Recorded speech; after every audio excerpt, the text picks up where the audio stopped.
Hello and welcome to part 2 of your lecture series on transition to practice and getting you ready to apply to jobs. We talked about resumes, which is an extremely important component to the application process. And then the last two components that are just as important are the references that you choose and the layout of those references and the reference page, and then also the cover letter, which to me is probably the hardest thing to write of the three components that we'll talk about or have talked about in this particular lecture series. So first and foremost is the reference page. Sometimes you include it in your resume and sometimes you don't. I always recommend for students that you just include it because you'll see just how simple it is. It doesn't take much work. In fact, once you have identified who your references are, it's actually relatively easy to put together. But when we think about references, we have to think about individuals who can do some of the following things. Number one, they have to be able to speak about your character. They have to be able to speak about your skill set, right? They have to be able to speak about your potential, right? Now, all three of your references can do all three of those things, or you could choose three references that can do one of each of those things. Does that make sense, right? Usually I find that most references that students actually choose can speak on at least two of those three components. And that will become extremely important because some of the questions that I get asked when I'm a reference for students is, so tell me something personal about them. What do you know about them? What do you know about their character? What do they like to do in their spare time? And like, oh, I don't know. So it becomes extremely important to choose someone who knows you personally, to choose someone who knows you academically and professionally, right? Said differently, but all the same. So what you want to do, and this is a big pet peeve of mine and probably a big pet peeve for most people who are asked to be references, is you have to ask them first, right? Don't just list a reference and not tell them that they're on your list, because oftentimes when students do that, I get an email or I get a phone call and I get asked about a specific student and I have no idea which job they've applied to. I have no idea what buzzwords to kind of use, right? Believe it or not, you guys, all of us, all of the recommenders, we all kind of go to that site and look at the job and then kind of throw in buzzwords for you. So it becomes important to not only ask if they want to be a reference for you, but then once they've actually decided that they do want to be a reference for you, then you must send them a copy of your resume, a copy of your cover letter, and anytime you apply to a new job, you send that reference kind of a job description, letting them know that you've applied and here's what you've applied for, so that when we get that call, again, we could do that research and we could really speak more creatively about your ability within that particular job environment. And then one thing about references, I don't think I need to say this, but I mean, I've been surprised.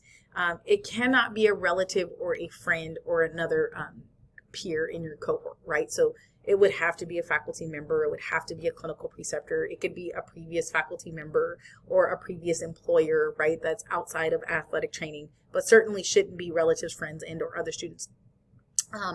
Once you get a job, you want to send a thank you note. Either that's a thank you email or a thank you note, because being a reference, it can be time consuming depending on how many interviews we actually have. So you always want to thank your references for serving as a reference, and then update them once you actually get a job. The big key thing to take away from this particular slide is you have to ask first before assuming they'll be a reference.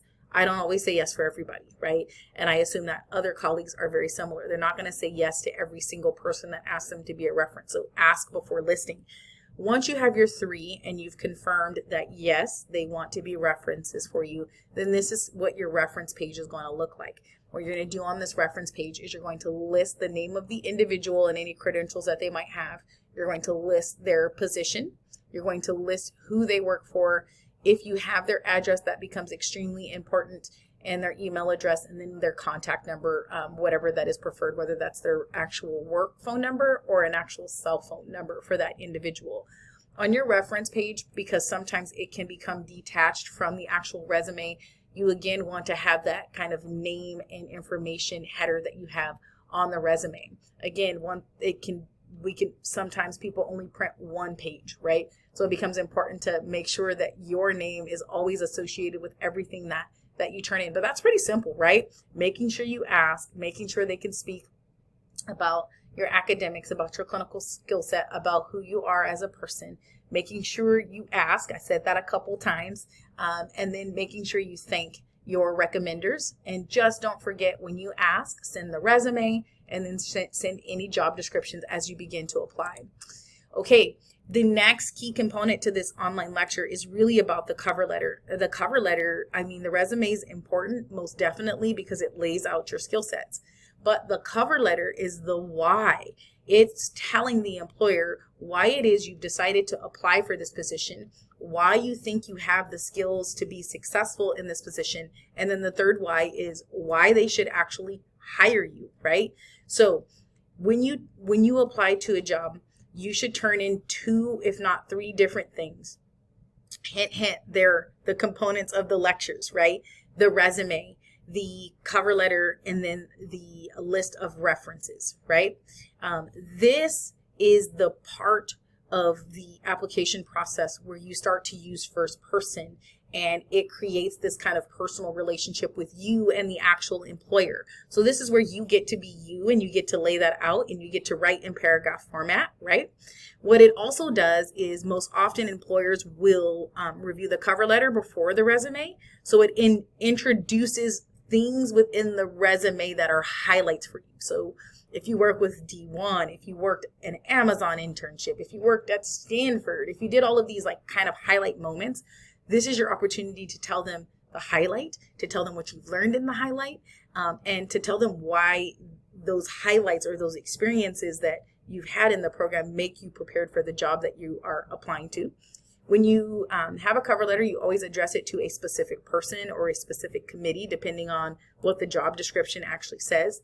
If you are not uploading it digitally and you have to hand it in manually, the same thing applies just like with the resume. You want it to be on that white or gray or beige paper. You want it to be on 24-pound cardstock, right? You want it to look really nice and clean, 10 to 12 point font. The same thing applies. It's just now we're writing in a paragraph format. When you write a cover letter, you're using this to kind of stress your skills, your education, and your experience. And again, the why, how this benefits the employer if they hire you. And then you're going to close it always the same way by expressing your interest in the position and any follow-up plan. So I'm going to show you a few examples because talking through this and actually seeing it are 2 different things. So I'm going to give you 3 different layouts, 3 different ways that students did it, and all these students have been hired in some way, shape, or form. So you can see at the top is the date that they wrote the actual cover letter, the organization or the to person, and then dear, and it's very specific, Patrick Schertz, right? And so then we always start with something a soft opening. It is a pleasure to submit my resume. It is, I'm excited to submit my resume. And you always want to name that position that you are applying for, right? Now, since all of you are in our graduate program, the next thing you want to do is tell them what you're currently doing, right? Currently, you're all in a master's program, right? Where you've been challenged, where you've grown in your clinical skill set. So you can see how they're kind of building this kind of momentum to tell them why being a part of the staff and treating professional athletes will benefit the student applying, but then also benefit the organization. Your second paragraph is always going to be about the highlights. Remember, I talked about that. What things in the program were highlights for you? For this particular student, they worked Division I athletes. They were given the responsibility to develop rehabilitation program. They were given the ability to work with therapeutic modalities. So you can see how they're kind of laying out which skill sets would be important for them. This student went to the website of the Cincinnati Reds, looked at the job description, and really looked at what they wanted the intern to be skilled and equipped with. So he has those key terms like proprioception and balance and strengthening because they wanted someone who had a background in these areas. Your last paragraph is to tell them why you want to do it. So this person loves baseball and it's been a goal of theirs to work with professional athletes. And then you could say, thank them for their time, thank them for reading, and hope to hear from you soon. So that's one example, a beautiful example of how a cover letter is laid out. You can see that there is first person being used because, again, this is the place where you get to make the institution or the organization really like you as a person. This next student was applying to a job outside of athletic training, which is okay, right? I don't want you to think you all have to go into the field of athletic training. So this particular person was applying to a PT clinic after they graduated. And so they started with the same thing. It's a great pleasure to submit my resume for the name of the job that you have open. They're in their second year, said it differently, but they're in their second year. They talked about in the last year what they were challenged to do, how working in a D1 setting or with professional athletes really created a proficiency in clinical skill set that they didn't ever imagine that they could have. And then they say each of these clinical experiences has been instrumental in my development as a clinician, right? So then they go on to talk about unique experiences they had. This person had the opportunity to work with both the Loyal and the Legion, which are both professional teams, and how those experiences kind of shaped and molded who they are and how they've prepared them to work as an athletic trainer in a physical therapy clinic. Then they go on to say, I played a sport, and so for those reasons, I want to pour into students because I've been injured. I want to pour into patients because I've been injured. So they're saying, I have this connection piece with patients that most clinicians applying to this job may or may not have. Ultimately, you can see from the two that we've shown you so far, we've addressed the person or the committee, and we have about 3 paragraphs, right? First paragraph is telling them you're excited to apply for the position and naming that position and telling them where you currently are. The second paragraph highlights and skill sets that they've gained. And the third paragraph is the why. Why should they hire you? And this is the last one that I'll show you. Again, with great pleasure to apply to this particular position. This person is going outside of the field of athletic training, wants to be an orthopedic technician, just got hired and is excited about that. Here's what they've done over the last 2 years, and here's how the being in the program and in the clinical internships, right, interdisciplinary interactions, led this particular student to move from athletic training to becoming an orthopedic technician, right? So this student is really justifying why they went from athletic training to this and how athletic training has prepared them to be successful in that, right? During my 2 years in the program, I worked in a D1 setting as an athletic training student, and then they talk about what they were able to do. We were very specific when we wrote this to talk about interdisciplinary interactions with physicians, casting, for example, in-depth anatomy, and then last but not least, what in the future they want to do and how orthopedic technician kind of helps them get there. So similar, but just applying for a job outside of athletic training, is I want to make sure that those of you that are thinking jobs outside of athletic training have an understanding of what it looks like to create a cover letter for a job outside of athletic training. So there you have it, right?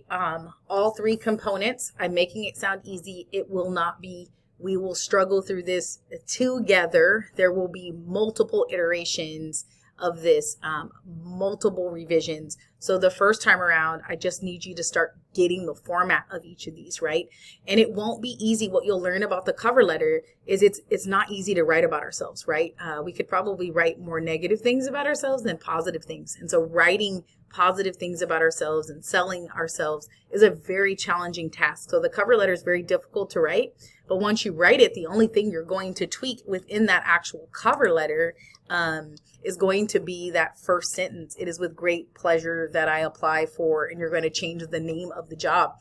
Other than that, the cover letter stands as is. So I'm looking forward to seeing your cover letters when you upload those into the discussion board, and for the revisions that you'll receive from your peers and then ultimately from me to make it ready for you to apply to jobs.